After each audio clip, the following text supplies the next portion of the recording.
సన్నాసులు మోడీని అమిత్ షా గారిని మెప్పించడానికి సంతోషపెట్టడానికి అంతర్జాతీయ ఎయిర్పోర్టుకున్న రాజీవ్ గాంధీ పేరు తీసేస్తామంటారు. సచివాలయం ముందర ఉన్న విగ్రహాన్ని తొలగిస్తామంటారు. నేను అడుగుతున్నా, మీ తాతలు ముత్తాతలు మీ మొత్తం జాతి వచ్చిన రాజీవ్ గాంధీ గారి విగ్రహాన్ని కూడా ముట్టుకోలేరు. మళ్ళొక్కసారి నేను చెప్పదలుచుకున్నా, రాజీవ్ గాంధీ విగ్రహం మీద చెయ్యేస్తే మీ ఈపు చింతపండు కాకపోతే నా పేరు మార్చుకుంటా అని నేను చెప్పదలుచుకున్నా.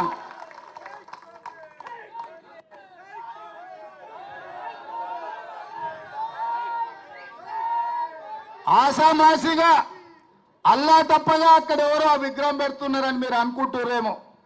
మేమే పెట్టినాం. ఒక పక్కన అమరవీరుల స్తూపం, ఇంకొక పక్కన తెలంగాణకు పరిపాలన అందించే సచివాలయం, ఆ మధ్యలో రాజీవ్ గాంధీ విగ్రహం. లక్షలాది మంది దేశం యొక్క స్వతంత్రం కోసం, ఈ దేశ సంపదను కాపాడే ప్రతి యువతకు ఆదర్శంగా ఉండే వ్యక్తి రాజీవ్ గాంధీ. అందుకే వారి విగ్రహాన్ని అక్కడ పెట్టుకున్నాం. నక్లెస్ రోడ్డు మీదకి వచ్చే లక్షలాది మంది రాజీవ్ గాంధీ గారిని చూసి, వారి విగ్రహాన్ని చూసి స్ఫూర్తి పొందాలి. వారి విధానాలు తెలంగాణ రాష్ట్రానికి స్ఫూర్తినివ్వాలి. తెలంగాణ రాష్ట్రం అభివృద్ధి పదం వైపు నడపాలి అన్నది మా ఆలోచన. అటు పక్కన అంబేద్కర్ విగ్రహం, ఇటు పక్కన ఇందిరాగాంధీ గారి విగ్రహం, ఇంకొక పక్కన పివి నరసింహారావు గారి విగ్రహం. లేని విగ్రహం వల్ల రాజీవ్ గాంధీదే. అందుకే ఈ లక్షలాది మంది కాంగ్రెస్ పార్టీ కార్యకర్తల ఆలోచనలో భాగంగా మా ప్రభుత్వం, మా మంత్రివర్గం అక్కడ రాజీవ్ గాంధీ గారి విగ్రహం పెట్టినాం. ఎవడు తొలగిస్తాడో రావాలి, తారీఖు చెప్పాలి అని చెప్పి నేను చెప్పదలుచుకున్నా.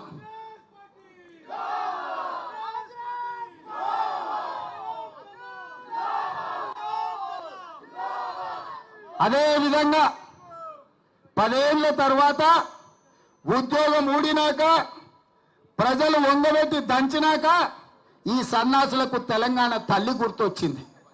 అక్కడ తెలంగాణ తల్లి పెడితే బాగుంటుందని. మనకేమో ప్రజలకేమో తెలంగాణ తల్లిని పెట్టాలంటున్నాడు. ఆయననేమో మా అయ్య పోతే మా అయ్య విగ్రహం పెట్టుకుందాం అనుకుందాం, రాజీవ్ గాంధీ విగ్రహం ఎట్లా పెట్టారు అంటాడు. అందుకే తెలంగాణ తల్లి అంటే సోనియమ్మ కనిపించే తెలంగాణ తల్లి. ఆమె జన్మదినం డిసెంబర్ 9 నాడు. తెలంగాణ రాష్ట్ర ప్రకటన డిసెంబర్ 9, 2009 నాడు కేంద్ర ప్రభుత్వం మన్మోహన్ సింగ్ గారి నాయకత్వంలో చిదంబరం గారు ప్రకటన చేసింది.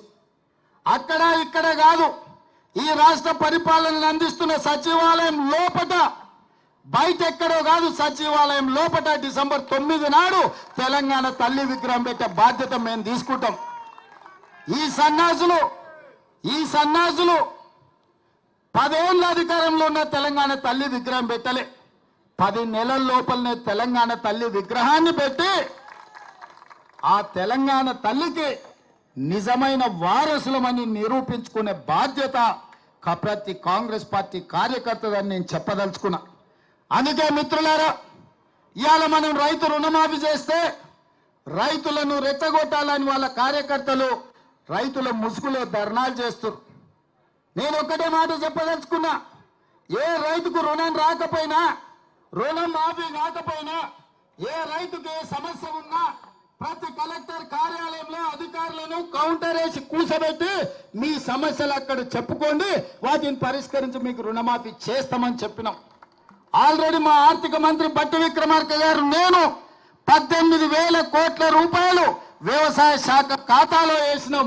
అక్కడి నుంచి ప్రతి రైతుకు పంపించండి.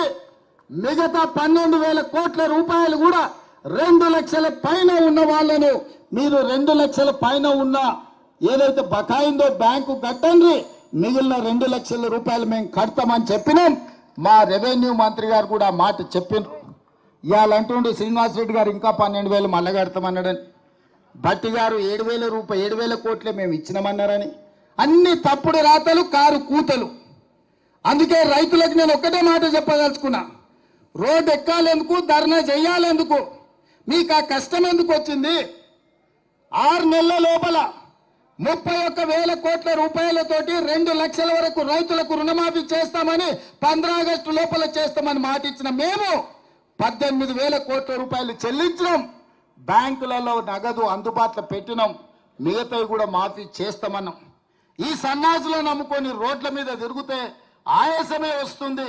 అసలైన తొలి వెలుగు. ఫాలో వాట్సాప్ @తొలి వెలుగు అఫీషియల్.